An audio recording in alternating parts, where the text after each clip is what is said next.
The 2020 Corvette Stingray is different than those that came before it. Moving the engine to the middle of the car has not only taken its performance to new heights, but the sports car's image has been catapulted from mouth-breathing, tire-smoking semi-muscle car to supercar disruptor in a single bound. Hit good enough to reclaim California from the grip of the imported sports car, reaching 60 miles per hour in 2.8 seconds, and if you're under 40, for the first time in your life, the Corvette isn't an old man's car. All this mid-engine goodness starts at just $59,995. And what you get is a V8 supercar that costs less than the base 718 Boxster. Corvettes have always aced value in performance tests, but moving the engine has created a different sort of Stingray. Now there's an American sports car set up to send more than a few Porsche files into Chevy stores, a Corvette that's ready to retake the coast. While we love our corner of Michigan, even its biggest boosters would not call it exotic. But some cars don't require a fancy setting to feel exceptional. The 718 Boxster and Cayman have earned their undefeated run on the list because of their ability to turn the bumpy, twisting roads of this corner of the Midwest into true driving adventures. There's a purity of purpose to both the Boxster and Cayman that defies our best attempts at professional cynicism and makes any journey memorable. Dynamically, these Porsches are calligraphy pens in the world of driveway mops. As the internal combustion sports car enters what is likely its 11th hour, and as Porsche rushes toward its own electric future, the Boxster and Cayman remain proof that the brand has not abandoned the values that made it great. There's a romantic escape in every turn of the wheel. For years, it has been nearly impossible to beat the all-around brilliance of the VW Golf GTI. Until now, by its three-box sibling, the Jetta GLI. These V-dubs check every box and do everything well. They are affordable, efficient, spacious, and fast. It's their unflinching sense of fun that makes them so easy to love. They bring the same verve to a crosstown jaunt as they do to barreling into the braking zone. Throwing a perfect heel and toe to one of the world's great manual transmissions as you rotate towards the apex is better than 1,000 Instagram likes. And with roomy back seats and either the capacious hold of the hatchback GTI or the cavernous trunk of the GLI, there's room to take the rest of your now-perfect life wherever you go. Quickness is routine in 2020. So when we call the Honda Accord a sleeper, we're not talking about the fact that the base model shoots to 60 miles per hour in an amazing 6.6 seconds. This sensible family sedan is a sleeper because of how the chassis responds when roused from a lazy commute. Alert steering and fluid handling turn every on-ramp and off-ramp into a momentary escape from the monotonous and the mundane. The Accord's excellence never rests, even if the driver does. The cabin is calm at highway speeds, and both the front and rear seating areas feel cavernous. The hybrid Accord returns Prius-like fuel economy without Prius-like despair and ineptitude. Driving an Accord has always been a safe and sensible decision. It becomes something much more than that, rewarding, engaging, fun, when you hustle the car harder than most drivers do. The Accord's dynamic competence is always lying in wait for a discerning driver to wake it. Secret trail to the beach that only the locals know? Piece of cake. If overlanding is your bag, Rubicon Edition Gladiators are the off-road equivalent of a Corvette on a racetrack. It is the car for having fun outdoors.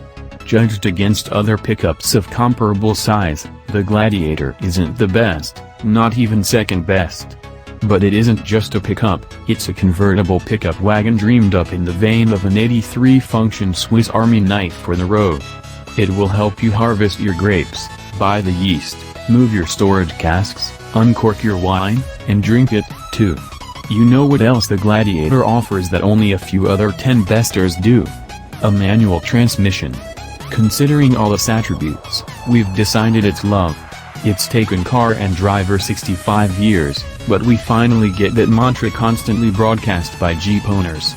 We finally understand, the words lifestyle vehicle are generally used to make vehicles like the Mazda CX-5 seem more exciting. But when we say vehicles like the CX-5, we are describing a fairly loose association. Because even though there are a dozen or more compact crossovers on the market that check the same boxes, none are truly like it. Mazda's appealing ethos is just as apparent here as it is in the Miata. And once you've driven the CX-5, everything else in this class feels clumsy and burdensome. With accurate steering, a controlled ride, and a carefully crafted interior, the CX-5 compares favorably with entry-level models from BMW and Mercedes. We're not claiming that the CX-5 is perfect, its base engine is leisurely, and it doesn't have as much cargo space as some competitors. But if it had more space for your stuff, the CX-5 might shine too brightly for mere mortals to gaze upon. Think of that minor flaw as Mazda's way of protecting us from being totally consumed by our own perfect lifestyles. The Porsche Macan excels at power and grip, but it's the confidence it inspires that makes it exceptional. It communicates in many subtle ways. Bits of information come up through the steering, brakes, and suspension. It feels alive at any speed, a trait that runs through Porsche's entire lineup. The Macan is fluid and graceful, never punishing.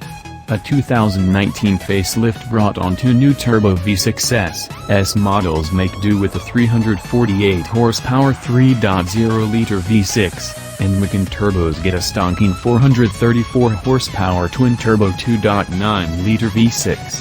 Porsche hasn't been able to send us a base 4-cylinder version, so our 10 Best award does not apply to that model. That the Macan is the oldest vehicle in Porsche's lineup and still shines this brightly is a testament to just how high it set the bar.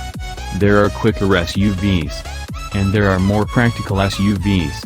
But the Macan is the best blend of excitement, refinement, and practicality of sports sedan wannabe SUVs, American cars once oozed luxury. They were smooth, quiet, and powerful things.